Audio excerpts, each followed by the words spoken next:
हजरत मालिक बिन दिनार फरमाते मैंने 60 हज किए। एक हज के मौके पर मैंने बड़ा रश देखा, लाखों का इज्तिमा हुआ। मेरी बातों की समझ तो आ रही है ना आप दोस्तों? जो नहीं बोल रहे उन्हें भी आ रही है ना? अल्लाह जज़ा दे। कहते लाखों का मजमा था तो मेरे दिल में ख्याल आया, मैंने कहा अल्लाह इतने लोग आए हैं, इनका हज कबूल भी हुआ है कि नहीं? फरमाते मैं सोच रहा था तो रात को ना ख्वाब में मैंने किसी कहने वाले को कहते हुए सुना कि सबका कबूल हो गया है। बल्ख का रहने वाला मोहम्मद बिन हारून बल्खी है, उसका हज कबूल नहीं। फरमाते शहरों के अलग-अलग खैमे लगते थे। अब भी आप हज करने जाएं तो पाकिस्तानियों की रिहाइशें अलग होती हैं, इंडियन की अलग, बांग्लादेश के अलग, मिस्री, यमनी, सब लोग अलग-अलग रिहाइशें होती, झंडे लगे होते हैं मुल्कों के। कहते मैंने सवेरे उठ के ढूंढना शुरू कर दिया। ढूंढता हूँ वो बंदा मिले। कहते जहाँ बल्ख शहर के लोग रहते थे वहां चला गया। तो मैंने लोगों से पूछा तुम में मोहम्मद बिन हारून बल्खी कौन है? लोग कहने लगे वो तो बड़ा नेक आदमी है, परहेजगार है, बड़े भोले भाले, बड़े अल्लाह वाले, रियाज आपको बस हम ही जानते हैं, वो तो बड़ा नेक है, परहेजगार आदमी। तो मैंने कहा अच्छा कहाँ है? उन्होंने कहा पहाड़ के पीछे उसने खैमा लगाया हुआ है, सारी रात इबादत करता है, सारा दिन रोजा रखता है, कायमुल लैल है, साइमुद दहर है। क्या बात? फरमाते मैं उन लोगों की बात सुन के हैरान हो गया कि मुझे क्या बताया गया, ये क्या कह रहे हैं? फरमाते मैं पहाड़ के पीछे गया। हज़रत मालिक बिन दिनार अलैहिर्रहमा फरमाते हैं जब मैं वहां पहुंचा तो मैंने उस शख्स को मुसल्ले पे बैठे देखा। कसरत इबादत के आसार उसके वजूद पर नजर आ रहे थे, सीधा बाजू उसका कटा हुआ था। फरमाते 2 रकते मुकम्मल करके ना मैंने उससे अस्सलामु अलैकुम कहा तो मुझे कहने लगा वालेकुम सलाम, आप मालिक बिन दिनार हैं? मैंने कहा बड़ी इसकी फिरासत है। फरमाते फिर उसने ठंडी सांस ली, कहने लगा आपको ख्वाब आई होगी कि मेरा हज कबूल नहीं हुआ। फरमाते मुझ पर और बिजली गिरी कि क्या कह रहा? फरमाते मैंने कहा यार लोग भी तेरी तारीफ कर रहे हैं और तेरी बसीरत भी बड़ी है, तो ये माजरा क्या है? कहने लगा आप ना पूछें। ये कह के उसने रोना शुरू किया, देर तक रोता रहा। मैंने कहा नहीं यार तू बता। कहने लगा नहीं आप ना पूछें, आप नाराज होंगे। मैंने कहा मैं नहीं होता, तू बोल ना। कहने लगा हुजूर 24 साल हो गए मुझे हज करते हुए, 24वां हज है मेरा, और हर साल कोई अल्लाह का वली आके बताता है कि जा चला जा तेरा कोई नहीं कबूल हुआ। बेपरवाही वेख सज्जन दी जिथे किसे दी पेश ना जावे, उन्हें ताजा वाले दर दर रोले ते मंगतियां तख्त बिठावे। आजम किसे नू कारा मिलदा ही कोई काबे खाली आवे।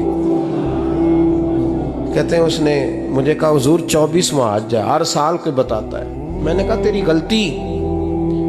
कहने लगा मैं अपनी माँ का नाफरमान। मैंने कहा वाकया क्या हुआ? कहने लगा हजरत अल्लाह ने मुझे दौलत दी, माल दिया, ज़मीनें दी तो मैं अय्याश हो गया। इमाम मालिक बिन दिनार रहमतुल्लाह अलैह फरमाते हैं मुझसे कहने लगा पैसे आए तो मैं अय्याश हो गया।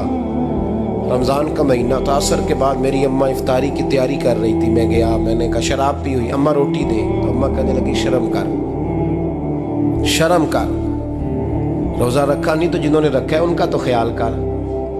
कहते अम्मा की बात का मुझे गुस्सा लगा।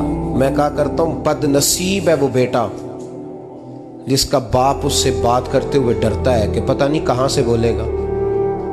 बदनसीब नहीं वो बेटा जिसकी माँ उससे बात करते हुए सहम जाती है कि पता नहीं कौन सी बोली बोलेगा। बदनसीब नहीं कि माँ बाप भी जिससे खोल के बात ना कर सके।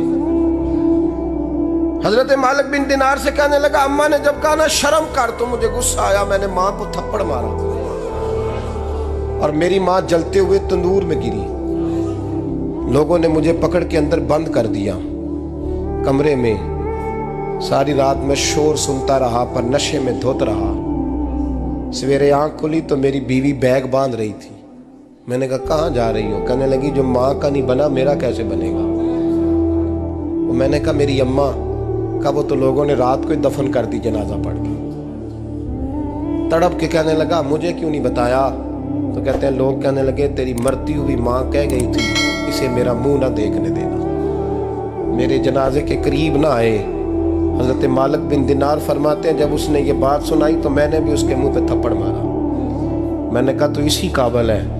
कहते हैं वो रोने लगा, हुजूर दुआ करे अल्लाह मुझसे राज़ी हो जाए। कहने लगा जब माँ की इंतकाल की खबर मिली तो मैंने कुल्हाड़ी लेके वो हाथ काट दिया जिससे माँ को मारा था। मैंने सारी जायदादें खिरात कर दी। 24 साल हो गए, 24 साल। सारी रात नमाज पढ़ता हूँ, रोज़ा रखता हूँ, हज करता हूँ, पर हर साल कोई आके कहता है जा दौड़ जा, तेरा कोई नहीं कबूल हुआ। हुजूर दुआ करे मालिक राज़ी हो जाए। फरमाते मैं थप्पड़ मार के आ गया। मैंने कहा तुझसे राज़ी हो जाए इतने जालिम से? इमाम मालिक फरमाते रात को आके सोया तो मुझे ख्वाब में रसूल पाक का दीदार हुआ। तो नबी पाक अलैहिस्सलाम ने फरमाया मालिक तू उसे मायूस क्यों कर आया है? अल्लाह तो बड़ा मेहरबान है। कहा हुजूर माँ के नाफरमान को माफ़ी कैसे मिलेगी? तो इमाम मालिक फरमाने लगे नबी करीम ने फरमाया जा उसे जाके बता दे तुझे क़यामत में तेरी माँ की वजह से बख्श दिया जाएगा। कहा हुजूर अम्मा की वजह से किस तरह? तो महबूब फरमाने लगे इसकी माँ क़यामत में इसके खिलाफ मुकदमा दायर करेगी रब करीम की अदालत में। ए अल्लाह मैंने 9 माह पेट में रखा, दर्द सह के इसे जना, जिगर का खून पिला के पाला और इसी ने मुझे कत्ल किया। रब करीम इसकी माँ का मुकदमा सुन के कहेगा उठाओ इसको दोज़ख में फेंको, इसने माँ जलाई थी इसे भी जलाओ।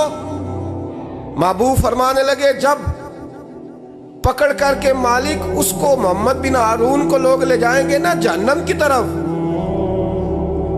अभी फरिश्ते घसीटेंगे ही तो पलट के फिर अम्मा की तरफ देखेगा और दूसरी दफा फिर घसीटेंगे तो पलट के देखेगा और तीसरी दफा फिर पलट के कहेगा अम्मा ये मुझे जलाने लगे, अम्मा ये जहन्नम में फेंकने लगे।